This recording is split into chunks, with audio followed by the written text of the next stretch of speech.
British actor Robert Pattinson shot to stardom and teen heartthrob status as Edward Cullen, the vampire in the successful Twilight movie franchise. Well, he's leaving behind his bloodthirsty ways as he takes on a new role. In the film Water for Elephants, he plays Jacob, a young man who runs away and joins the magical world of the circus, but learns that everything under the big top is not as perfect as it seems when he falls in love with a married performer played by Reese Witherspoon.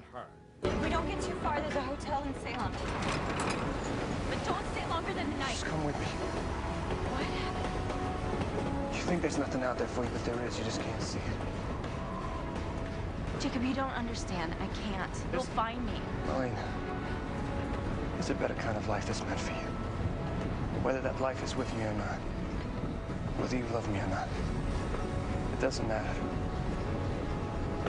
But it's got to be now. Look like you're holding up pretty well. Welcome back. Nice to see you. Thank you very much. You know, I was thinking during the introduction, when I was a kid, and that's a long time ago, but, you know, the kids my age, boys my age, they wanted to be baseball players or they wanted to run away and join the circus. This is a very different time. Did you have any of those dreams as a kid?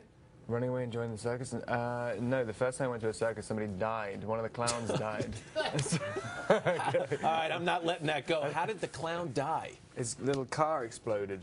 The joke car exploded on him.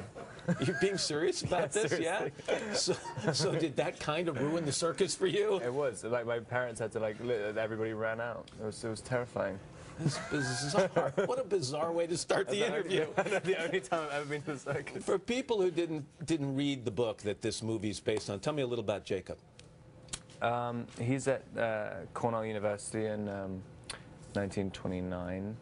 Studying veterinary science, and he's on a scholarship, and his parents suddenly both die in a car crash, and he can't finance his way through college anymore, and he has no practice to go to, so he basically jumps on a train to be a hobo, and by accident it's a circus train. And it's the time, as you mentioned, 1929, Great Depression in this country. It's a time when the circus would travel from town to town and city to city by train. Growing up in London, is this a time period you were at all familiar with? Did you know about this moment in our history? I did. There's always something, I think growing up in England, it's very romanticized, that moment. I mean, Westerns seem like they're more popular, like in England, but I mean, I think that period, the kind of 30s, it was the kind of most exciting. It was the end of the Wild West, but then with a ton of industry as well. So I always found it kind of interesting. And then after that point, it kind of turned into white picket fences, and then nothing. The American Dream took hold. You play opposite Reese Witherspoon in this. The interesting thing to me was, I was looking back, Vanity Fair, the movie in 2004, you actually played her son, although people didn't really get to see that because it was cut, right?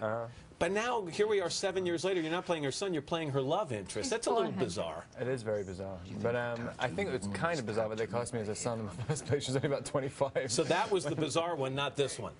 I think so. I mean, I guess because I was cut out of the other one, it must mean something. Something didn't work. You play opposite a lot of animals in this one, too, and I've always heard actors say that they don't like that. You seem to enjoy it, but a lot of actors come in and say it just makes every take longer. There's a variable added that we don't like. I think it's so much better. I like working with kids. I like working with animals. They're always, as soon as the more unpredictable elements you can put into a scene, the more I like it. I mean, especially, you know, if you're doing 15, 20 takes of something, if you have an elephant who does whatever she wants every single time. It's a big elephant, by the way. I mean, you know, no trepidations about working with something so much bigger than you? She's unbelievable. I mean, the zebras are the ones to watch out for. Like, nasty? Never be around. Always avoid zebras. If you see a zebra in the street, run.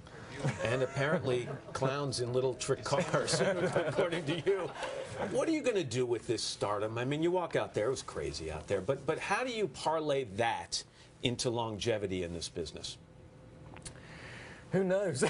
That's a hard one for a lot of actors. I mean, you just you can't predict what an audience feels, but I mean, I guess if you keep doing what you like doing and if you try and make movies that you'd want to watch yourself, then hopefully one other person in the world will want to watch them. Yeah, I mean, there's no way to second guess an audience, so who knows? You've got the fourth installment of the Twilight series, which is being broken up into 2 movies, from what I understand. Done, in the can? Is it all finished? Yeah. Yesterday morning I finished. Congratulations. You feel good about that? Yeah, it was a long process, 8 months.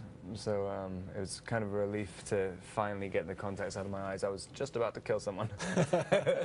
This one's called Water for Elephants. Robert, always nice to have you here. Come back and see us soon. All right? And this one opens in theaters on Friday. Up next, the family that refuses to create refuse.